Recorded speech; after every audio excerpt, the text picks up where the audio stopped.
Hi hello வணக்கம் மக்களே. இன்னைக்கு நம்ம சேனல்ல மகாபாரதம் தலைப்பு தான் பார்க்க போறோம். அனைவருக்கும் இனிய இரவு வணக்கம் மக்களே. தலைப்பு 50வது தலைப்பு.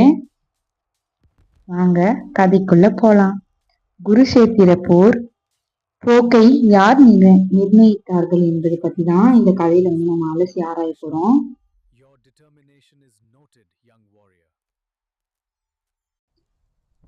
துரோணாச்சாரியார் கொல்லப்பட்ட பிறகு அர்ஜுனனிடம் ஆவேச தாண்டவம் ஆடியது.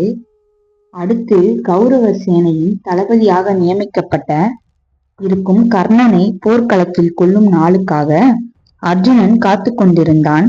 இவ்வளவு நாட்களாக கிருஷ்ணர் அர்ஜுனனிடம் ஒரு குழந்தைக்கு உற்சாகமூட்டுவது போல தன்னுடன் அமர வைத்து பேசி சில நேரங்களில் உசிப்பேற்றியும் வைத்துக் கொண்டிருந்தார்.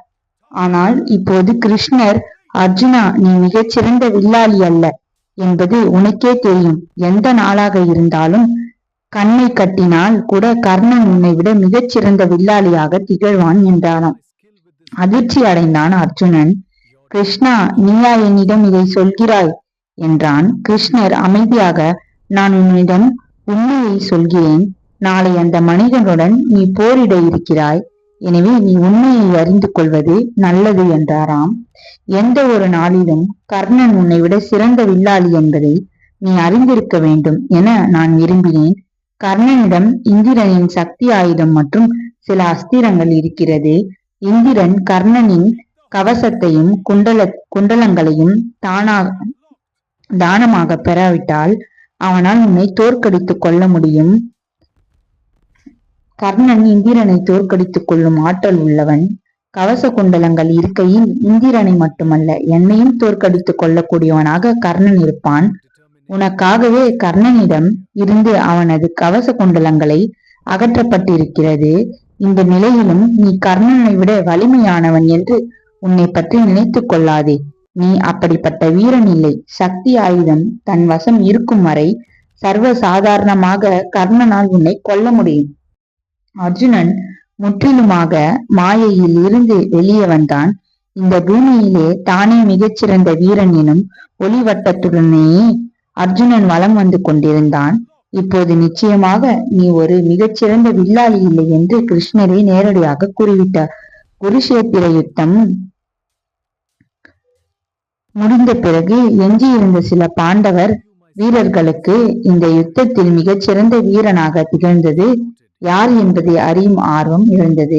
எனவே அவர்கள் கிருஷ்ணரிடம் சென்று இந்த யுத்தம் நடைபெற்ற 18 நாட்களில் பல்வேறு வீர தீர செயல்களும் நடந்திருக்கிறது. இதில் மிகச்சிறந்த வீரன் யார் என்று கேட்டார்கள். குறுஞ்சிரிப்புடன் கிருஷ்ணர், நீங்கள் இதை ஏன் பார்ப்பாரிக்கிடம் சென்று கேட்கக்கூடாது? நடந்த முழு யுத்தத்தையும் மலை சிகரத்தில் இருந்து முழுவதுமாக வேடிக்கை பார்த்தவன் அவன்தான். நான் பல சூழ்நிலைகளை சந்திக்க வேண்டியிருந்தது. எனவே போர்க்களத்தில் நடந்தவற்றில் எதையாவது நிச்சயமாக நான் தவறு விட்டிருப்பேன். பார்ப்பாரிக்கிடம் சென்று கேளுங்கள், அவனுக்கு தெரியும் என்றார்.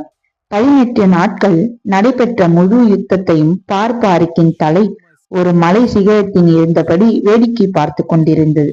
உங்களுக்கு முன்னதாகவே தெரியும் தானே. எனவே அவர்கள் மலை சிகரத்தை அடைந்து பார்ப்பாரிக்கிடம், இந்த போரின் மிகச்சிறந்த வீரன் யார், போரின் திசையை நிர்ணயம் செய்யக்கூடியவராக யார் திகழ்ந்தார்கள் என்று கேட்டார்கள். பார்ப்பாரிக், போரின் போக்கை அர்ஜுனனே, கர்ணனோ, பீஷ்மரோ, துரோணாச்சாரியோ, அஸ்வத்தாமனோ, திருஷ்டதியுமனோ, பாண்டவர்களோ அல்லது கௌரவர்களோ நிர்ணயம் செய்யவில்லை. மாய உருவெடுத்து வந்த போரின் போக்கை நிர்ணயம் செய்தது அந்த விஷ்ணுவேதான்.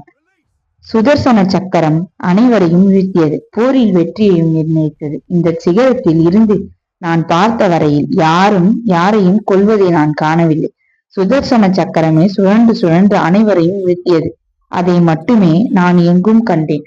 சற்று உயரமாக இடத்தில் இருந்து பார்வைக்கு கிடைத்த காட்சி இது. இதன் குறியீடு என்னவென்றால், எந்த ஒரு சூழ்நிலையாக இருந்தாலும் சற்று உயரத்தில் இருந்து பார்த்தால் நீங்கள் அனைத்தையும் தெளிவாக பார்க்க முடியும். வாழ்க்கை சூழல்களின் மத்தியில் இருப்பவரை விட எவர் ஒருவரால் சூழ்நிலையை சற்று வெளியே இருந்து பார்க்க முடிகிறதோ அவரால் எப்போதுமே அனைத்தையும் தெளிவாக பார்க்க முடியும். எனவேதான் உங்கள் வாழ்க்கைக்கு நீங்களே சாட்சியாக இருங்கள் என்று சொல்கிறார்கள். நீங்கள் சற்று மேலே இருந்தால் அனைத்தையும் உங்களால் தெளிவாக பார்க்க முடியும். நீங்கள் அந்த சூழலுக்குள் இருந்தால் அந்த சூழ்நிலையால் நிகழும் சுழற்சிக்குள் நீங்கள் மிகச் சுலபமாக தொலைந்து போய்விட முடியும். இன்றைக்கு 50வது தலைப்பு நிறைவடைஞ்சிருச்சு மக்களே. நாளைக்கு நம்ம இதை தொடர்ந்து 51வது தலைப்பு பார்க்கலாம். நம்ம சேனல் எல்லாரும் லைக் பண்ணுங்க, ஷேர் பண்ணுங்க, சப்ஸ்கிரைப் பண்ணுங்க மக்களே. கூடவே ஃபாலோ பண்ணுங்க, கமெண்ட்ஸ் பண்ணுங்க மக்களே.